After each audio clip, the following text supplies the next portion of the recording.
So hi guys, welcome back to my channel humanity shorts. और आज हम part 2 cover करने वाले हैं क्लास 12 साइकोलॉजी का, सेल्फ एंड पर्सनालिटी का। हमने चैप्टर 2 स्टार्ट कर लिया था, और अगर किसी ने पार्ट 1 नहीं देखा तो वो देख लेना। मैंने डिस्क्रिप्शन बॉक्स में नीचे लिंक डाल दिया है, उस पर क्लिक कर लेना और देख लेना।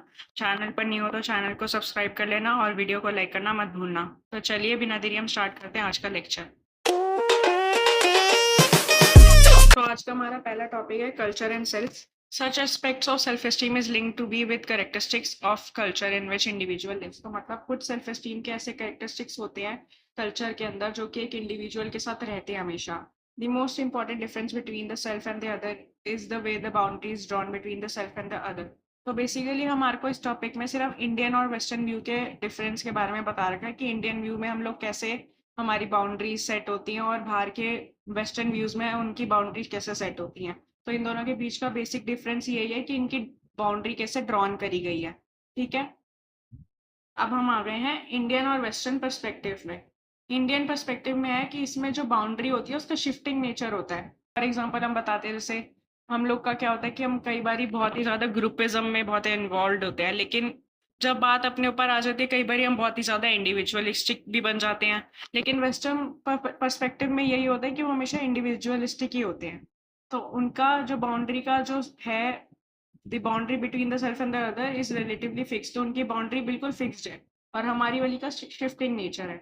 Our self is one moment expand to fuse with cosmos and include others. On the next moment our self is completely withdrawn and focuses on individual self.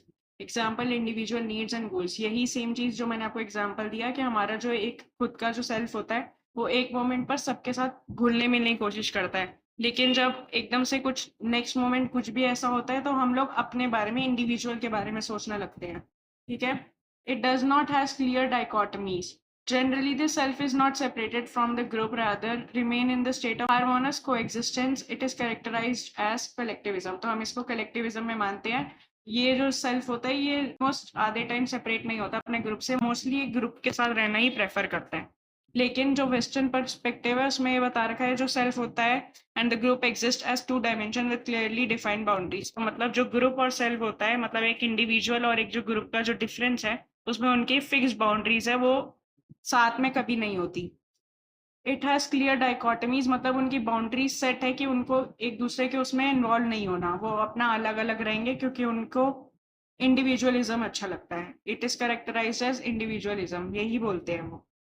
It holds clear dichotomies about the self and the other, man and nature, subjective and objective। तो मतलब इन सब के लिए उनकी clear dichotomies है, चाहे वो man हो या नेचर हो, सब्जेक्टिव हो, ऑब्जेक्टिव हो, या सेल्फ हो या अदर हो, कुछ भी हो, उनकी अपनी क्लियर डाइकोटमीज है।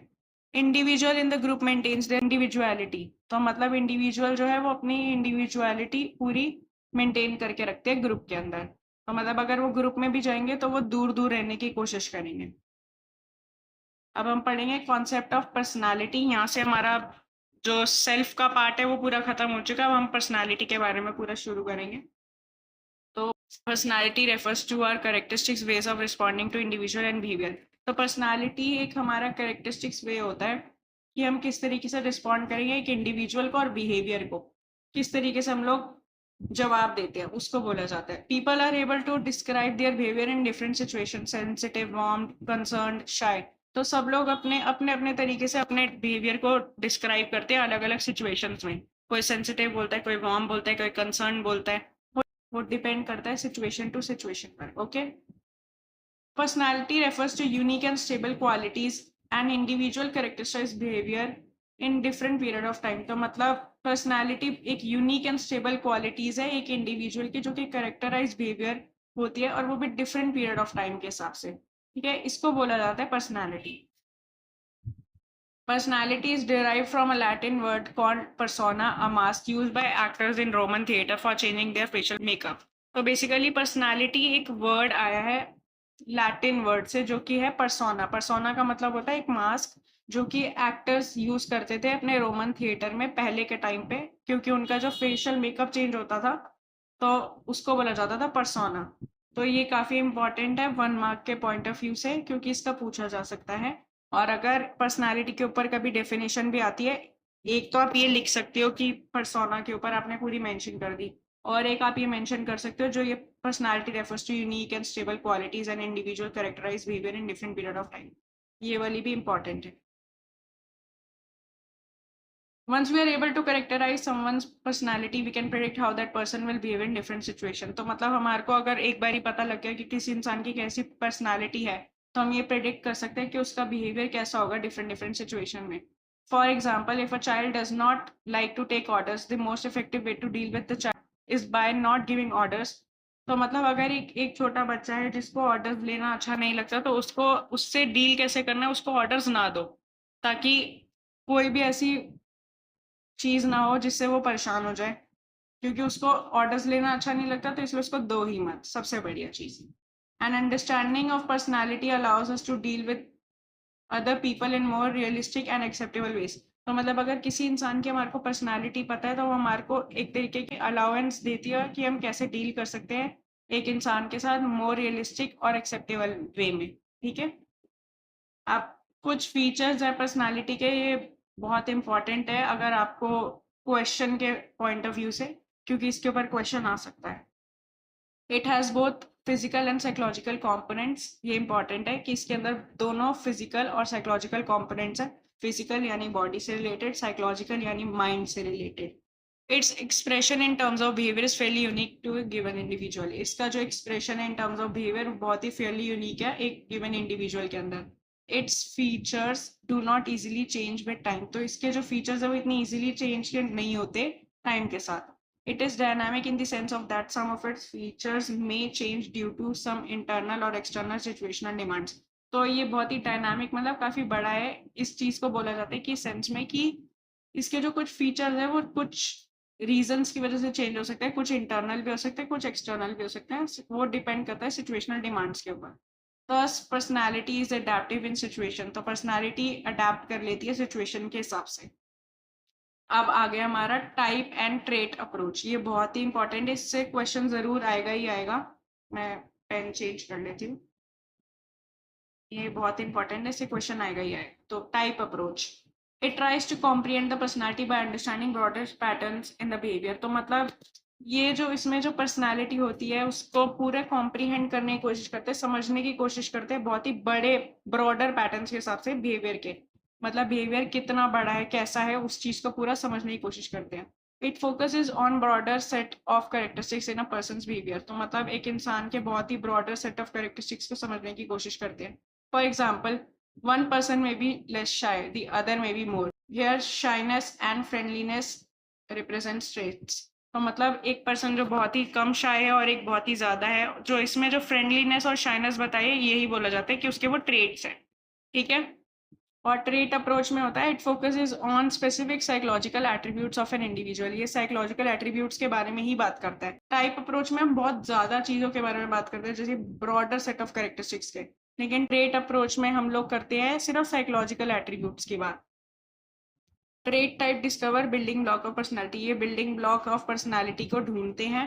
Trait approach is very similar to common experiences in our everyday life. Trait approach हमारी कॉमन एक्सपीरियंसेस जो हमारी डेली लाइफ में होते रहते हैं उससे बहुत रिलेटेबल होती है। For example, if you come to know that a person is sociable, you assume that he she is not only cooperative friendly but also have other social activities. तो हमारे को ये चीज पता होती है कि अगर एक इंसान बहुत ही ज्यादा जो सोशेबल है, बहुत ही ज्यादा लोगों से घुलता मिलता है, तो वो सिर्फ कोऑपरेटिव नहीं होगा या फ्रेंडली नहीं होगा, वो लेकिन बहुत सारी सोशल एक्टिविटीज के अंदर भी अच्छा होगा। हम ये अज्यूम करके चलते हैं।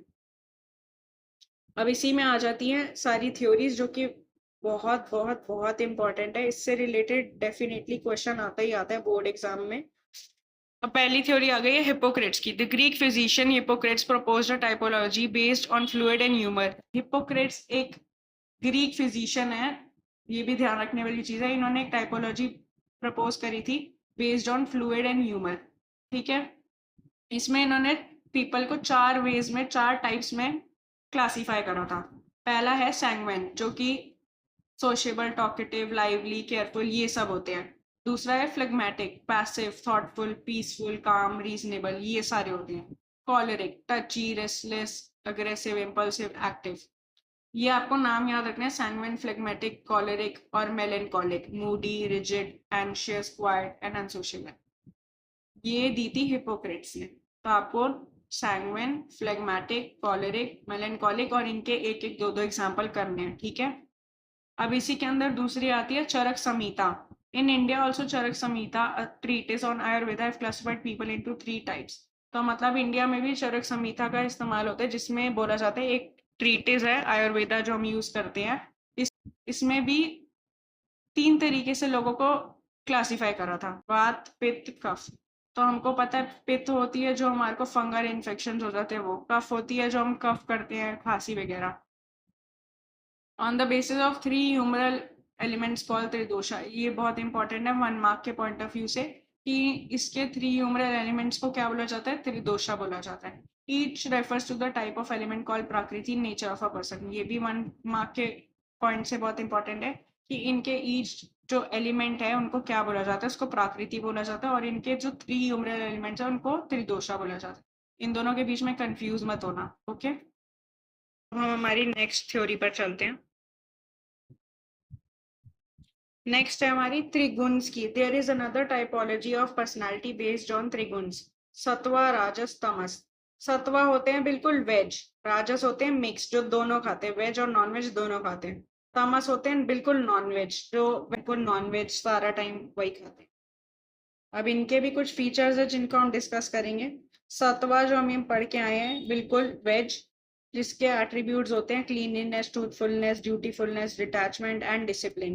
इसको हम CT ट्रिपल डी के तरीके से भी हम इसको याद कर सकते हैं। राजस होते हैं जो बिल्कुल मिक्स खाते हैं, नॉन वेज और वेज दोनों।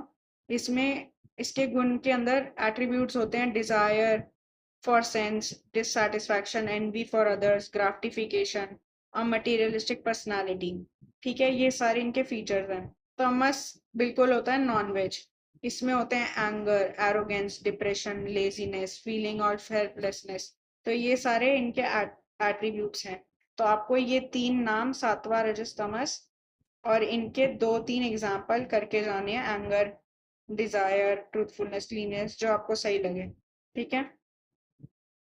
Sheldon's body theory. Sheldon proposed a theory on endomorphic, mesomorphic and ectomorphic, जिसको 3 चीजों में बांट दिया था, नेम, बॉडी टाइप, टेम्परामेंट। तो एंडोमॉर्फिक समझते हैं पहले। एंडोमॉर्फिक होते हैं soft, fat and round people. इनका टेम्परामेंट क्या होता है, ये लोग रिलैक्स होते हैं और सोशेबल होते हैं। आपको बेसिकली इसमें नाम याद रखने हैं, कुछ ऐसा समझाने वाला नहीं है इसमें। मीजोमॉर्फिक, इसकी स्पेलिंग यहाँ पे थोड़ी सी गलत लिखी हुई है, ये आर नहीं आएगा, ठीक है। Have a strong musculature with a rectangular body build. तो इनका बहुत ही स्ट्रॉन्ग मस्कुलेचर और रेक्टेंगुलर बॉडी बिल्ड है। इनका टेम्परामेंट एनर्जेटिक और करेजियस होते हैं बाय टेम्परामेंट, ठीक है। एंड एक्टोमॉर्फिक है थिन, लॉन्ग एंड फ्रेजाइल। ये थिन, लॉन्ग और फ्रेजाइल होते हैं, और by temperament they are artistic, brainy and introvert. बस इनके नाम याद रखने और इनके एग्जाम्पल याद रखने, इसके ऊपर भी क्वेश्चन आता है एग्जाम में। कार्ल यूंग की या कार्ल जंग की, जिस हिसाब से प्रोनाउंस करना चाहो, ये उसकी थ्योरी है, मैं कार्ल यूंग बोलती हूँ। Jung propose a theory of people into introverts and extrovert. हमको इंट्रोवर्ट और एक्सट्रोवर्ट तो ऑब्वियसली बहुत जनरल नॉलेज है इसके अंदर, ये तो हमने पढ़ा हुआ है। इंट्रोवर्ट होते हैं जो लोग बिल्कुल ही अलोन रहना प्रेफर करते हैं, ये लोग दूसरों से घुलना मिलना प्रेफर नहीं करते। They prefer to be alone and tend to avoid others, दूसरों को अवॉइड करने की कोशिश करते हैं। विड्रॉन देमसेल्व्स एंड शाय, ये बहुत ही ज्यादा शाय होते हैं और बाहर जाना प्रेफर नहीं करते। और ये try to lose themselves during stress, इनको जरा सा भी स्ट्रेस होता है तो अपने आप को बिल्कुल जोन आउट होने लगते हैं, खोने लगते हैं। एक्सट्रोवर्ट्स होते हैं, ये बहुत ही ज्यादा सोशेबल होते हैं, आउटगोइंग होते हैं, ड्रॉन होते हैं। इनको बाहर घूमना, बाहर लोगों से मिलना जुलना बहुत अच्छा लगता है। Drawn occupation, interact with other people, ये बहुत ही ज्यादा इंटरेक्शन करते हैं दूसरे लोगों के साथ, और ये ट्राई करते हैं डील करने का स्ट्रेस से लोगों के अराउंड और सोशल एक्टिविटीज के अराउंड। तो मतलब इनको अगर कोई स्ट्रेस हो रहा है तो ये लोगों से मिलते हैं, उनके साथ सोशल एक्टिविटीज करते हैं, और उनसे मतलब उनका स्ट्रेस कम होता है, जितने भी एक्सट्रोवर्ट्स हैं। अब आ गई है फ्राइडमैन एंड रोजनमैन की थ्योरी, ये भी इंपॉर्टेंट है। इन्होंने 4 प्रपोज करी थी थ्योरी टाइप ABCD के हिसाब से। Type A, these people possesses high motivation, lack of patience, feel short of time, always burdened with work. Such people find it difficult to slow down and relax. तो type A के जो लोग होते हैं इनके अंदर बहुत ही ज्यादा हाई मोटिवेशन होती है, इनके अंदर पेशेंस बिल्कुल नहीं होती, और इनको हमेशा लगता रहता है कि हमारे पास टाइम नहीं है, टाइम नहीं है, हमेशा वर्क से बर्डन हो रखे होते हैं ये, और ये बहुत ही ज़्यादा इनके लिए डिफ़िकल्ट होता है क्योंकि ये लोग स्लो डाउन और रिलैक्स नहीं कर पाते।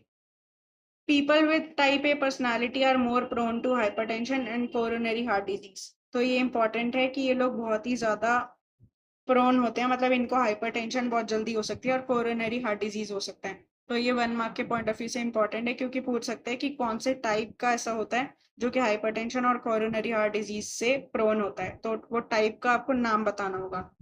टाइप भी होते हैं is the exact opposite of type A personality, ये बिल्कुल ही उल्टे होते हैं, उनके ऑपोजिट होते हैं। These people are easy going and chilled out, ये बहुत ही ज्यादा इजी गोइंग होते हैं, चिल्ड आउट होते हैं, इनको किसी की टेंशन नहीं होती, इनके अंदर पेशेंस भी होती है। टाइप सी होती है personalities which are corporative, energetic, patient.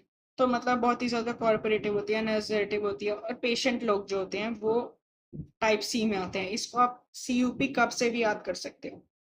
They suppress their negative emotions like anger, they are prone to cancer. तो मतलब ये जिनकी इनके जितने भी नेगेटिव इमोशंस हैं ये उनको कम करने की कोशिश करते हैं, और ये बहुत ही ज्यादा प्रोन होते हैं कैंसर के। तो अगर आपको याद करना है तो सी से कैंसर, टाइप डी का है this people are prone to depression, तो सी से कैंसर, डी से डिप्रेशन, ऐसे याद रख लेना। और इसमें मैं एक और चीज बोलना भूल गई, ये जो टाइप ए और बी है ये दी थी फ्राइडमैन एंड रोजनमैन ने, लेकिन जो टाइप सी और डी है ये मॉरिस नाम के एक साइकोलॉजिस्ट ने दी थी। तो याद रखना मॉरिस, तो ये दी थी मॉरिस ने। टाइप ए दी थी और बी दी थी फ्राइडमैन एंड रोजनमैन ने, टाइप सी और डी दी थी मॉरिस ने।